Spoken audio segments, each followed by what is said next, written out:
Hello, Chris. Today we are going to interview you on how to complete the right record book. 4-H members, this is Chris Herring. She is a former judge that will judge record books that hopefully you guys are starting to complete or have already completed. That may help you guys improve different areas and projects that you have completed and put into your record book.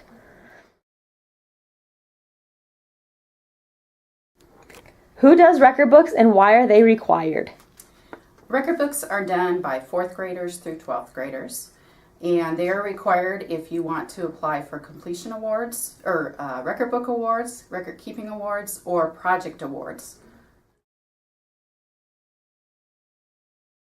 What is the value of all these record books? I think the value is that you can look back and see what you've done through the years. You can see how much you've learned in a project area. It's also really valuable when you get to the high school level to be able to look back at all you've done and be able to put that on applications for college or scholarships.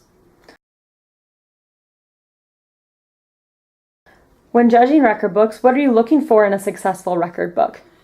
I'm looking for it to be organized and neat, and to show that the member has done a lot of project work.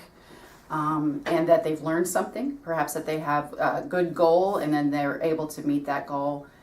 I'm also looking for, it's good to have photographs of your projects. So if you have a cooking project, maybe you have the steps, photographs of the steps and the final product, things like that. They actually help you more too as you look back.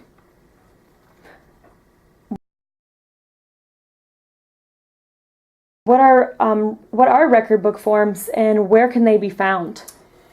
Well, there's many record book forms that you need to complete, and they're found at the Extension website, which is www.extension.iowastate.edu/blackhawk/4H.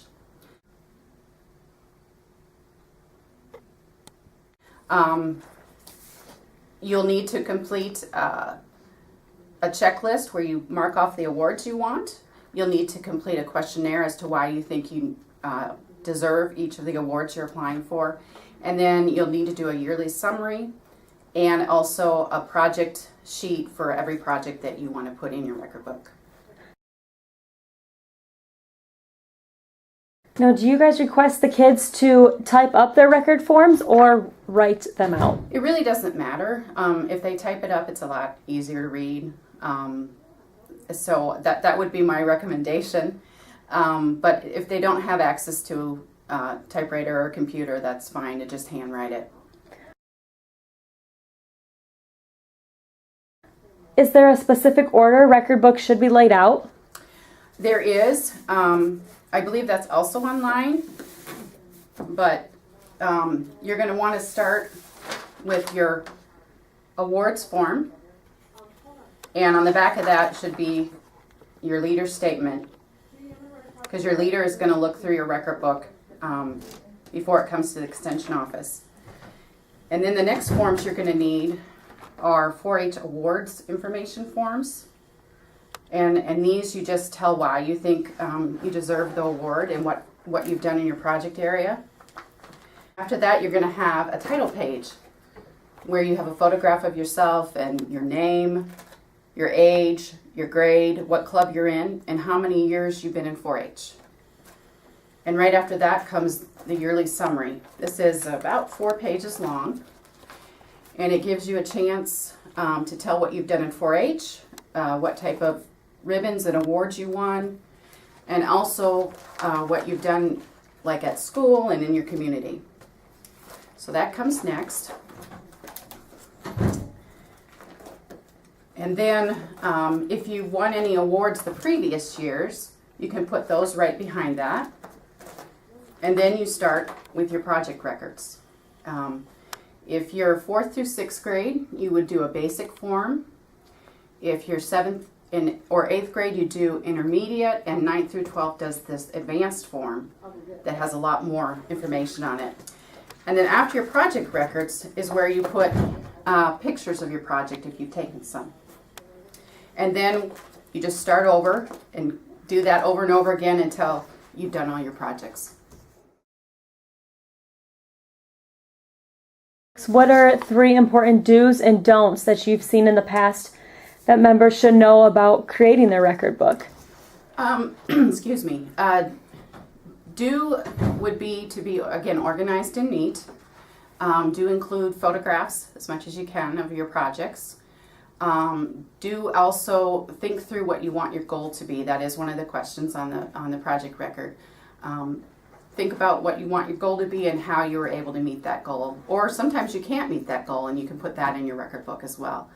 Don'ts, we're really asking people not to put their ribbons in the record book, or really anything that's going to make it thicker. If you get a certificate or something from 4-H, you can put that in.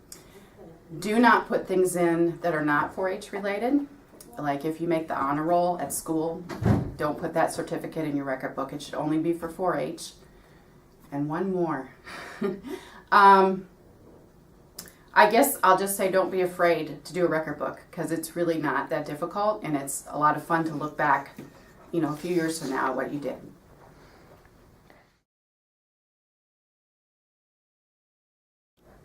When do record books need to be completed? They need to be into the extension office on October 1st, but you need to turn it into your leader first. So it's a good idea to check with your leader when they want them. They need to look through them and make sure you have all the forms complete, and they also need to write a leader's statement. So they're going to probably want them in mid-September.